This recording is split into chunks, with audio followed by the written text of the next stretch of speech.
it's Max Whitlock, everybody! Hey!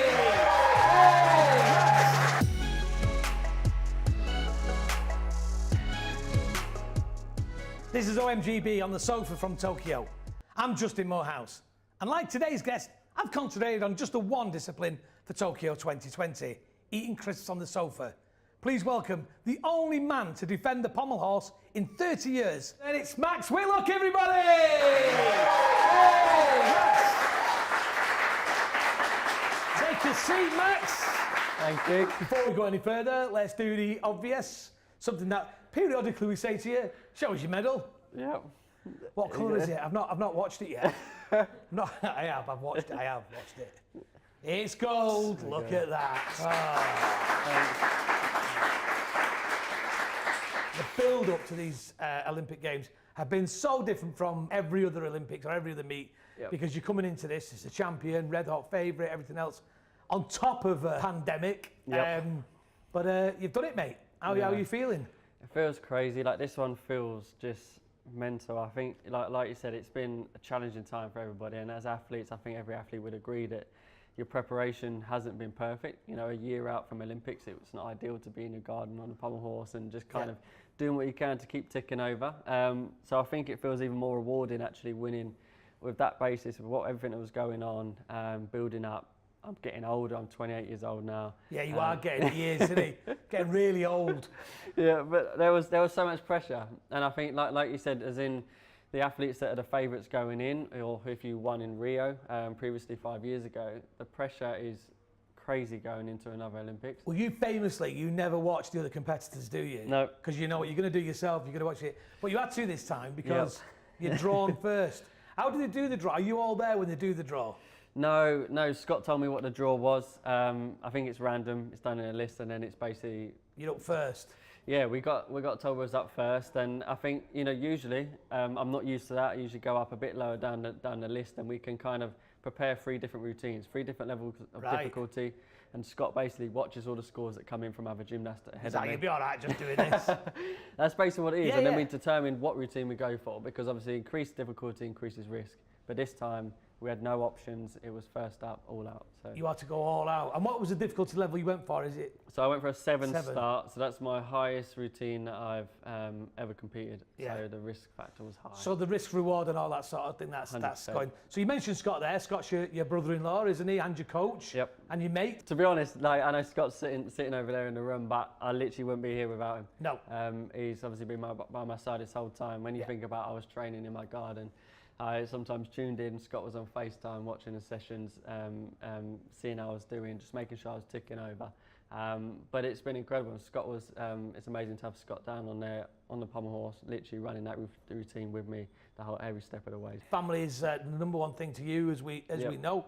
The girls at home, Leah and Willow, how have they been? Have you been catching up with them every day? Yeah, I've been FaceTiming every day. Feel very lucky to have FaceTime nowadays. And yeah, Willow is actually, it's been amazing, because usually when we've had Willow and I've been away for a short period of time than this, usually it gets about a week in and she's just not interested in me at all, seeing me on FaceTime.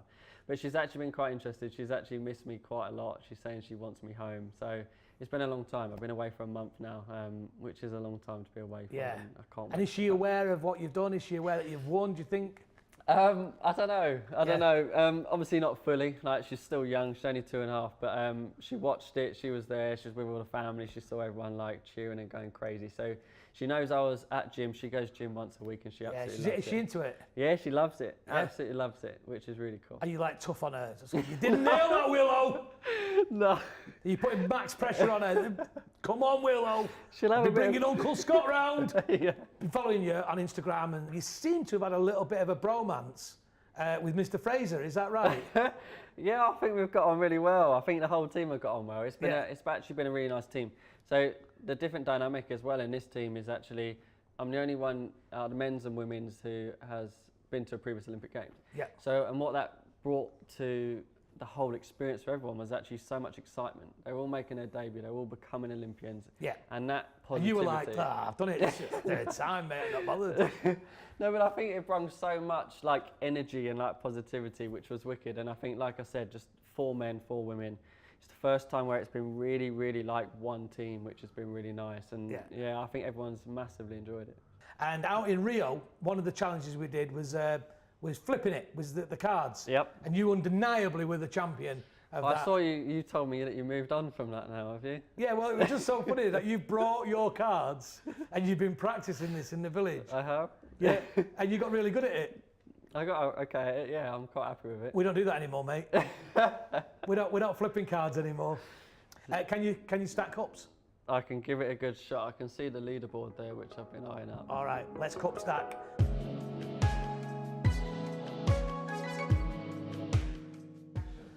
Okay, Max, gold medal winning Olympian, hero, athlete, gymnast, current armchair athlete champion from Rio, the Flip It King.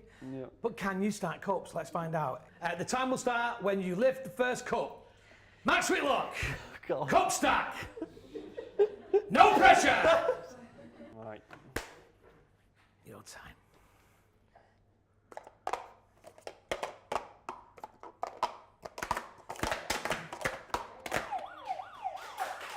A bit iffy at the end. 5.45! Yes! Yes! 5.45! He's taken a second off the record! Everybody!